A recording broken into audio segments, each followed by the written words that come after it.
What do you know? Yehoda was right on the money. This phantom really is your spaceship.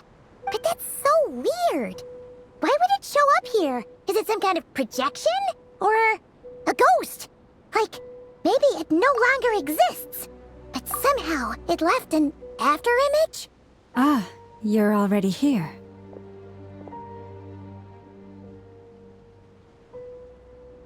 Miss Lauma, what a surprise. I thought you were busy with festival preparations. I was, until one of our people informed me that a strange sight had appeared at Starsand Shoal. No one's ever seen something quite like this before. I thought I should see it for myself. Same here. Oh, so we heard that these things appear around the festival period. Any idea why that is? Unfortunately not. We have very limited information about them, since they can't be interacted with. And no human phantoms have ever made an appearance before now. The most we've been able to deduce is that these sightings appear to be connected to the increase in Kuvaki energy around this time. Yeah, seems like that's all we can do. This is all so confusing. Allow me to lend you a hand.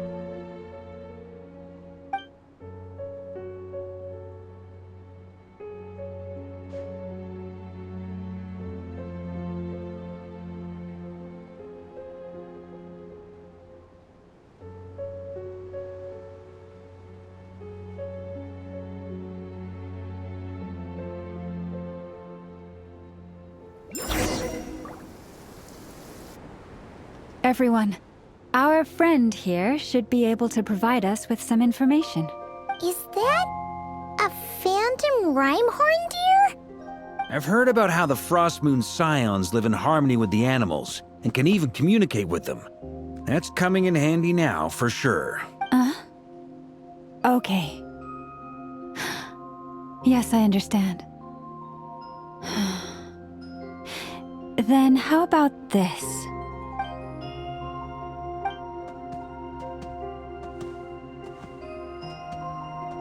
Oh, it's leaving. It appears to share our curiosity about this giant spaceship, so I asked it if it wouldn't mind investigating along with some friends. In return, I told it about some nearby spots where the wild fruit grows abundantly. We may live in a different era from these phantoms, but I trust that the terrain, climate, and ecology here are more resistant to the effects of time than some things are. Let's give them a moment and hope for the best.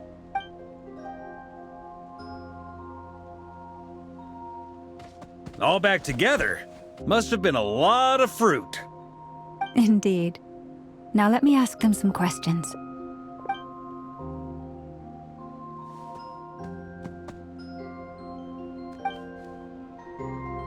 It did find a lot of wild fruit, enough for them to feast for a long while. This puffin circled in the air several times, but didn't spot anything out of the ordinary. Certainly nothing to do with the spaceship. Huh. Well, it definitely makes sense to get a bird's eye view. Indeed. Other than that, I was also thinking that the world these phantoms see is also different from ours. Oh, I get what you mean. The wild fruit exists in both times and spaces, but there might also be things that only exist in that space-time, which we can't see. Good point. Great thinking, Lauma. Blunthorn rhinos can use kuvaki to shift great rocks, but this one says it couldn't get that ship to budge by even an inch. The sniffer mole tried too, but despite being a skilled digger, it could not get through. They say that the spaceship looks robust and undamaged. It seems completely impervious to any and all attacks. Whatever lies within is well defended from harm. So, just like us humans, there was nothing they could do about this spaceship either. Yes, still, they deserve our thanks. We are grateful for all your efforts, dear friends. Now go, and enjoy your feast. I've noticed some other human phantoms gathered nearby. Come on, let's go talk to them.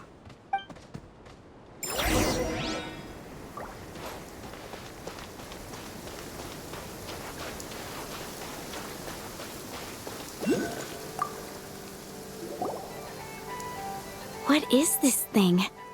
I've never seen it move, and there's no way to get inside. Goodness knows. My grandpa says it's been sitting here at least since his grandpa was still alive.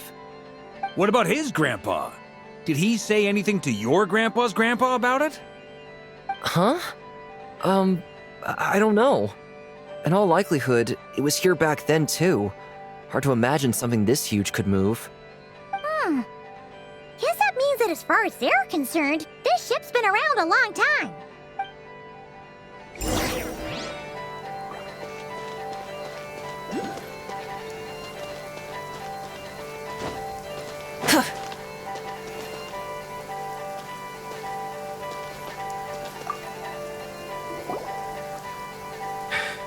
Come on, brothers.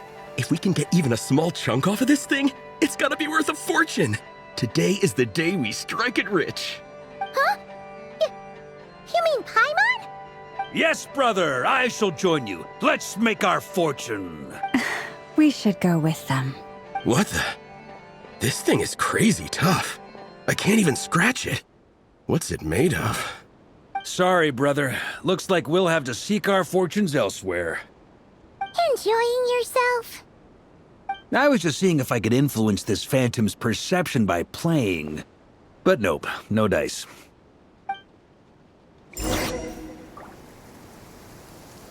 I'm sure we're all starting to build up an idea of what's going on here now that we've spoken to some of the people. These phantoms are reenacting real historical events in Krai. It's almost like we're in some kind of interactive stage play. We can talk to the actors, but the plot is fixed, and we can't influence it. It makes sense. History is set in stone. The objective facts of the past cannot be changed. Paimon totally thought you were just goofing around earlier. But actually, you were doing some serious investigating. Of course I was. Anyway, at this point, I think we're forced to conclude that although the Phantom spaceship is right there in front of us, we aren't going to learn much about it from these people.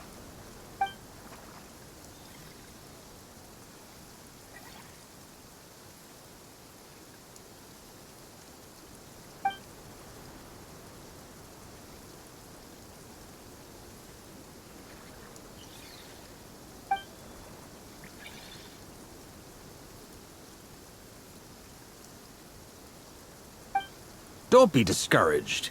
If nothing else, this is proof of the ship's existence. And think about it. So many people tried to hack their way inside, but no one could get the door open. It's made of very tough material.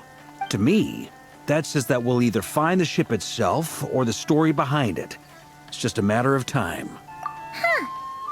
Every now and then, when Varka gets serious, he actually does seem like Grandmaster material for once. I wonder how the others are doing. Let's head back for now. Sounds good. Also, drinks are on me if Team Knights of Favonius is the first to finish. Wait, we have a team name now? Am I in Team Knights of Favonius as well? You're very welcome to join. We've even got a cathedral ready for you. Isn't that technically blasphemy? You wouldn't dare make a joke like that if Barbados was in earshot. Nah, I'm sure Barbados doesn't mind a little harmless blasphemy once in a while.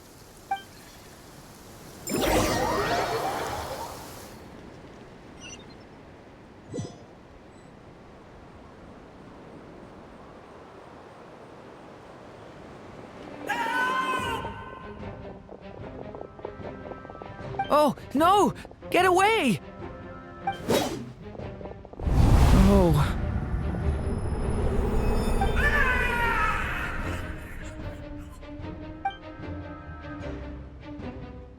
I know it's hard to stomach, Mr. Duran. But as I'm sure you've noticed, there is nothing we can do to intervene in that which unfolds before us. But we have to at least try! And try you have. But are you aware of how many unsuccessful attempts you've made now? I wasn't keeping count. I'm afraid this is the 39th failure so far. Or the 5th if we're only counting this particular victim. There are no indications that these phantoms may be altered in any way. You seem to have calmed down a little. I'll make us a fire. You should rest and have some water. Feeling any better now, Mr. Duran? May I ask a few questions? Be my guest. What exactly are we witnessing here? What happened to those people?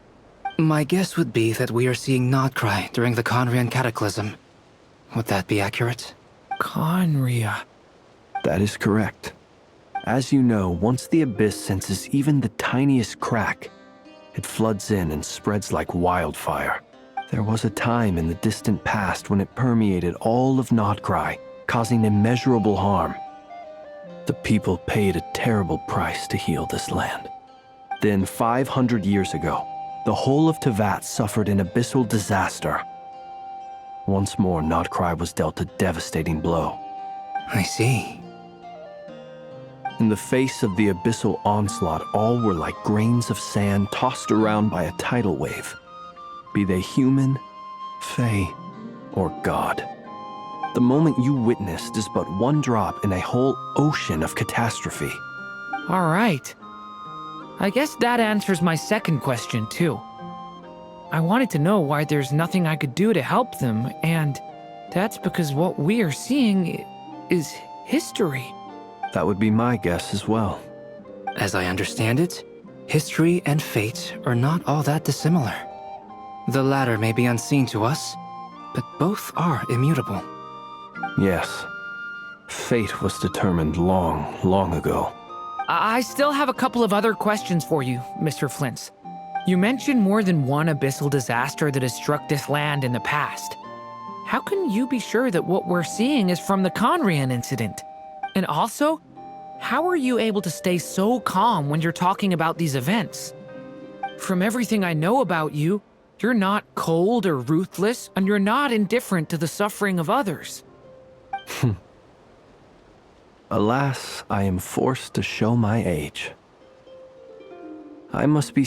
Wait, so you... One is not easily moved by history when one has witnessed the truth firsthand. I'm sorry.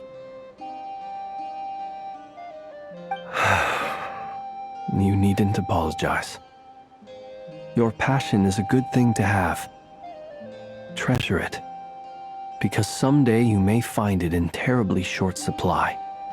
Now, at the risk of offending you, I have a question in return. Your curiosity toward the Abyss, is it born from hatred or because you sense its call? I only ask because I kept a fragment of Rerear's body in my lantern for a short time. Specifically, his heart. So I know what a burden it can be to carry the abyss with you. And I hear its power growling from somewhere within you. In my eyes, your mere existence is a miracle. My honest answer is... I don't know. I don't think I have the confidence to say for certain. Even before I became who I am today, the question dogged me constantly. Should I even exist at all? My doubts remain unresolved. But when we fought Rerear, something became a little clearer to me. Sometimes it is the darkness within us that